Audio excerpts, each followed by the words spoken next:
Crianças, vamos para mais um dia de aula online, né? Vocês já devem ter assistido o Centro de Mídias. Agora vamos para a segunda parte. Na segunda parte, vocês vão pegar o caderno, vão fazer o cabeçalho, vão escrever lá: Escola Estadual Bispo Dom Gastão, São Carlos. Ontem foi dia 8, hoje é dia 9 de abril de 2021. Ontem foi quinta, depois da quinta vem a sexta. Hoje é sexta-feira, segundo ano A, professora Thalita, o nome de vocês. Aí pula uma linha e vai colocar: hoje o dia está como o dia está. Hoje o dia está ensolarado, né? Então vai completar lá com ensolarado. Sexta-feira é dia de cantiga. Então hoje vocês vão escrever uma cantiga. Como semana passada foi a Páscoa, né? No domingo passado, então nós vamos escrever uma cantiga de Páscoa. É aquela assim: coelhinho da Páscoa, que trazes pra mim um ovo, 2 ovos, 3 ovos assim. Coelhinho da Páscoa, que cor eles têm? Azul, amarelo e vermelho também. Então vocês vão escrever, tá bom? Quem já sabe escrever, vai ouvir a cantiga ou lembrar da cantiga e ir escrevendo no caderno. Depois vai conferir para ver quantas palavrinhas vocês erraram. Então vamos lá? Vou ditar um pouquinho mais devagar. Coelhinho da Páscoa, que trazes para mim um ovo, 2 ovos, 3 ovos assim. Coelhinho da Páscoa, que cor eles têm? Azul, amarelo e vermelho também. Quem não consegue ainda escrever, vai copiar e aí vai agora, juntamente com os demais, circular as palavras que eu vou falar. Então, depois de escrita, vocês vão procurar na cantiga as seguintes palavras: Páscoa. Então, vai procurar Páscoa e circular aonde está escrito Páscoa. Aparece 2 vezes, mas pode circular uma vez só, tá bom? Depois, ovo. Vai procurar onde está escrito ovo e vai circular a palavra ovo. E por último, amarelo. Vai procurar a palavra amarelo e circular. Certo? Aí, a atividade de língua portuguesa de hoje foi da apostila Aprender Sempre, sequência didática 3, aula 9 e 10, páginas 47 e 48. Foi transmitida pelo Centro de Mídias. Então, foi a revisão do texto, né? Dos 7 corvos. Então, ontem, a professora Ana Paula, ela escreveu com as crianças o final da história dos 7 corvos. Só que ela não conseguiu terminar. Aí ela pediu para vocês terminarem, né? O finalzinho. Aí hoje, então, ela terminou e ela trouxe o final da história reescrita, né? Ou melhor, como ficou aqui, ó. Aí ela fez a leitura com vocês e ela foi fazendo um apontamento da onde que precisava ser melhorado, né? Então, ela foi mostrando aonde que precisava ser melhorado. Então, ela fez a revisão dos aspectos notacionais. Ou seja, ela foi mostrando quais palavrinhas poderiam ser substituídas para ficar melhor. Agora, na aula 10, é a revisão dos aspectos notacionais. Depois que foi feita essa revisão, era para vocês ilustrar a história. Então, aqui nesse espaço, vocês vão fazer o desenho da história, tá bom? Dos 7 corvos. Vocês vão desenhar aí. Então, essa era a atividade de hoje. E a reescrita vocês já acompanharam com a professora Ana Paula no Centro de Mídias.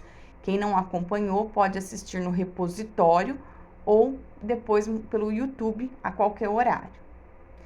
A aula de matemática foi a apostila Aprender Sempre, também a sequência didática 3, a página 119. Também foi transmitida pelo Centro de Mídias. Era uma revoada de pássaros, né? A aula 5. Então, tinha 2 probleminhas aí sobre as questões de pássaros. E a professora também resolveu com vocês. Então, eu não vou repetir, É só assistir lá no repositório ou no YouTube as aulas que foram transmitidas pelo Centro de Mídias. Agora, a aula de hoje vai ser a de ciências. Hoje, lá no Centro de Mídias, teve geografia e ontem foi ciências, mas lembra que eu disse que eu dei uma invertida? Então, hoje vai ser a de ciências. A de ciências vai ser no livro Interdisciplinar, página 48 a 50. E nós vamos falar sobre as plantas e os animais domésticos. Então, aí tem as plantas e os animais domésticos. Como você já sabe, as plantas estão nas florestas e em outros ambientes naturais. Também estão em ambientes construídos pelo ser humano, como praças, ruas e residências. As fotografias abaixo são de duas plantas. Contorne a imagem da planta usada para decorar o ambiente. Então, a primeira é um vaso com samambaia e a segunda é uma plantação de alface.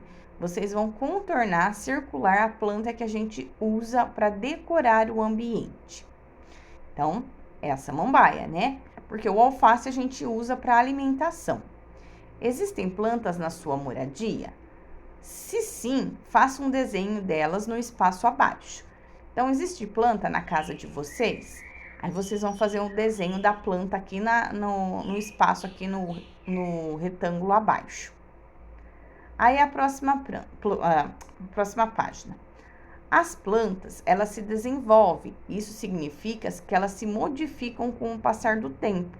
Observe a ilustração do ciclo da vida de um pé de feijão e marque um X nas alternativas corretas. Então, olha só, o feijão. Ele é um grão de feijão, aí a gente planta ele vai virar uma planta jovem. Depois ele vai crescendo, né? A gente vai cuidando dele, regando, começa a nascer as folhas, o caule, ele começa a ter raízes para se fixar na terra. Depois passa mais um tempo, começa a surgir as flores e os frutos, né? E ele se torna um pequeno arbusto. E dos frutos, né? Surge o que então? A vagem. A vagem é um fruto que abriga sementes de algumas plantas. Então, os feijõezinhos vêm dentro da vagem. E aí, a gente retira, né, a vagem e tem as sementes do feijão. Então, o feijão que a gente come é a semente, né, do pé de feijão. E aí, com aquela semente, a gente consegue plantar novamente o feijão e começar o ciclo tudo de novo, novamente, né? Então, aqui a gente tem que marcar verdadeiro ou falso para as informações abaixo. O grão de feijão é uma semente? E aí, o que vocês acham? Verdade, é uma semente. O feijoeiro adulto possui folhas, flores e frutos. Dentro das vagens ficam os grãos que são os feijões usados em nossa alimentação? E aí, verdade ou falso? Verdade. Se plantarmos um grão de feijão, uma nova planta vai se desenvolver e iniciar uma nova vida? O que vocês acham? Que é verdade ou não? É verdade também. Se a gente plantar o grãozinho de feijão, nasce um pé de feijão. As partes de algumas plantas são usadas na fabricação de objetos e moradias? Ixi, e agora? Será que as partes de algumas plantas são usadas na fabricação de objetos e moradias? Vamos pensar, uma casa.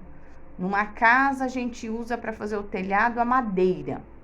A madeira é parte de uma planta, não é? Do caule. Então, também é verdadeira. Agora, os animais. Os animais também nascem, desenvolvem-se, crescem e tornam-se adultos. Muitas pessoas têm animais em casa, são os animais de estimação. Então, deixa eu parar um pouquinho aqui para retomar. Tudo que tem vida é considerado ser vivo. E tudo que não tem vida não é ser vivo. E como que a gente sabe o que é ser vivo? Então, eu acabei de falar, é tudo que tem vida. E o que é tudo que tem vida? É tudo que nasce, cresce, se reproduz, ou seja, tem filhos e morre. Então, tudo que nasce, cresce, se reproduz e morre é um ser vivo.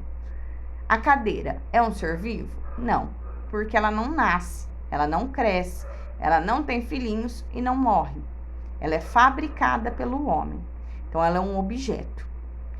Então, no nosso mundo aqui, a gente tem os seres vivos e os objetos, né?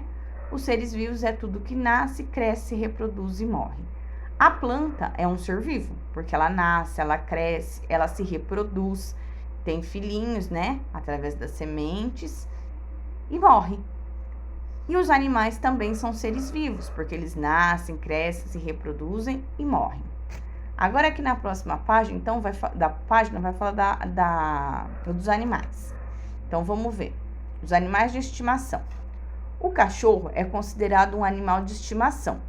Escreva abaixo de cada fotografia a fase da vida do cachorro. Use os termos do quadrado. O que é estimação? Estimação são animais domesticados que a gente pode ter em casa. Então, o cachorro, o gato, são animais de estimação que têm um bom convívio com o homem.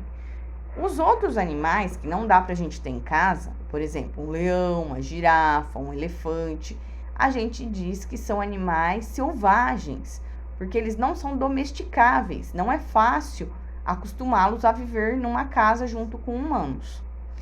Agora a gente vai observar as fotos para ver, então, a fase da vida de um cachorro. Aqui no primeiro tem um cachorro pequenininho e depois um cachorro maior. E lá tá escrito cachorro adulto, cachorro filhote. Então, vocês vão determinar qual que é o cachorro filhote e qual é o cachorro adulto. E vão escrever embaixo. Quais características mudaram no cachorro com o passar do tempo? Marque com um X as alternativas corretas. A cor mudou? Não, a cor continua a mesma. Quando ele era pequeno, quando ele era grande, é a mesma cor. Nenhum cachorro nasce preto e vai morrer branco, ou nasce branco e morre preto, né? Ele permanece com a mesma cor. Pode nascer algumas pelagens de branca com o passar do tempo, mas não que ele fique branco inteiro, né? O peso mudou? De um cachorro filhote para o cachorro maior com o passar do tempo? Ah, com certeza, né? O cachorro cresceu, ele ficou pesando muito mais. E o tamanho? Também, antes ele era pequenininho, agora ele está bem maior. B. O cachorro é um ser vivo terrestre. Em qual ambiente ele vive? Marque o X na alternativa correta. O que é isso? Um ser vivo terrestre. Nós podemos separar, para ficar mais fácil o estudo, os animais de acordo com o meio que eles vivem. Então, os animais que vivem na terra, a gente diz que é terrestre. Os animais que vivem na água, a gente diz que são aquáticos. Então, por exemplo, o peixe. O peixe é um animal aquático, ele vive na água. E o cachorro? Onde será que ele vive? Dentro da água ou fora da água? Ele é terrestre. Então, vocês vão marcar aí a opção que vocês acham. E 5. As pessoas precisam ter responsabilidade quando decidem ter um animal de estimação. Abandono de animais é crime. Você tem algum animal de estimação? Você ajuda a cuidar dele? Se puder, traga uma fotografia dele e o apresente para os colegas. Então, aqui está mostrando, então, que quando a gente adota, né, ou pega um cachorrinho, um gatinho, um peixinho, um passarinho, para a gente ter como animal de estimação, nós temos que ter responsabilidade. Ou seja, não adianta a gente pegar esse bichinho, depois de 2, 3 meses achar que o bichinho dá muito trabalho e soltar ele para a rua ou abandoná-lo. Não podemos fazer isso, né? Então, quando a gente adota um animalzinho, a gente já tem que ter na nossa consciência todos os cuidados que ele vai precisar, todo o trabalho que a gente vai ter com ele, porque ele é um ser vivo e também precisa de cuidados. Também não é legal pegar um cachorro, por exemplo, e deixar o coitadinho preso o dia inteiro na corrente, né? Todo mundo tem direito à liberdade.